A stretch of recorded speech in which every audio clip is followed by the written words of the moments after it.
కార్మికుల కృషక ఐక్యత విజయవంతం చేయాలి. జూలైలో జరిగే 9వ తారీఖున సార్వత్రిక సమ్మెను విజయవంతం చేయండి. గ్రామీణ బంధును విజయవంతం చేయండి. టీయూసీఐ జిందాబాద్, టీయూసీఐ జిందాబాద్. కార్మికుల ఐక్యత 9వ తారీఖు నాడు సార్వత్రిక సమ్మెను విజయవంతం చేయండి. దేశవ్యాప్తంగా సార్వత్రిక సమ్మెను విజయవంతం చేయండి. కార్మికుల ఐక్యత వర్ధిల్లాలి.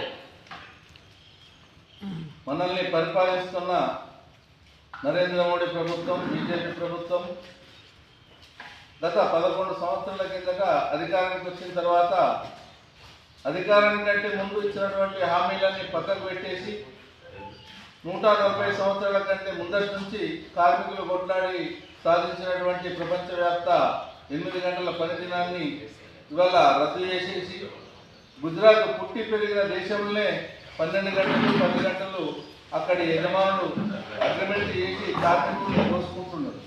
ఆ విషయం అంతా తెలిసి ఇలా చూసి చూడనట్టుగా వ్యవహారం కొనసాగిస్తూ ఉంది. అదే రకంగా కార్మికులు కొట్లాడి సాధించినటువంటి 44 చట్టాలను దానికి 15 చట్టాలను అసలు పనికిరాకుండా చేసేసి మిగతా చట్టాలను 4 కోర్లుగా మార్చేసి కార్మికులకు ఏ రకంగా కూడా ఉపయోగం లేకుండా చేసినటువంటి పరిస్థితి. కాబట్టి ఇటువంటి అనేక విషయాలలో కనీస వేతనాల చట్టం విషయంలో కానీ, కనీస వేతనాలు 26,000 రూపాయలు ఇప్పించే విషయంలో కానీ, రాజీనామా చేసినటువంటి వారికి 9,000 రూపాయలు ఇప్పించే విషయంలో కానీ, తాను ప్రతి ఒక్కరికి 3,000 రూపాయలు పెన్షన్ ఇప్పిస్తా అని చెప్పేసి మాట్లాడినటువంటి మాటలు ఇతర దేశాల్లో ఈ దేశంలో ఉన్నటువంటి అనేక మంది డబ్బులు ఈ దేశాన్ని దోచుకొని వివిధ దేశాలలో దాచబెట్టిండ్రు.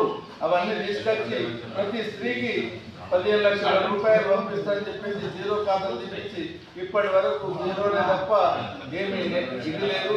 కాబట్టి ఈ మాటలకు మనం మోసపోయి ఉండకుండా ఈనాడు కార్మికులు 47 కోట్ల మంది కార్మికులు ఇవాళ ఈ ప్రభుత్వం వ్యతిరేకంగా ఈయన ఇప్పుడు జూలై 9వ తారీఖు నాడు సార్వత్రిక సమ్మెను దేశవ్యాప్తంగా సార్వత్రిక సమ్మె జరిపి ఆయనను కళ్ళు తెరిపించే రకంగా అవసరమైతే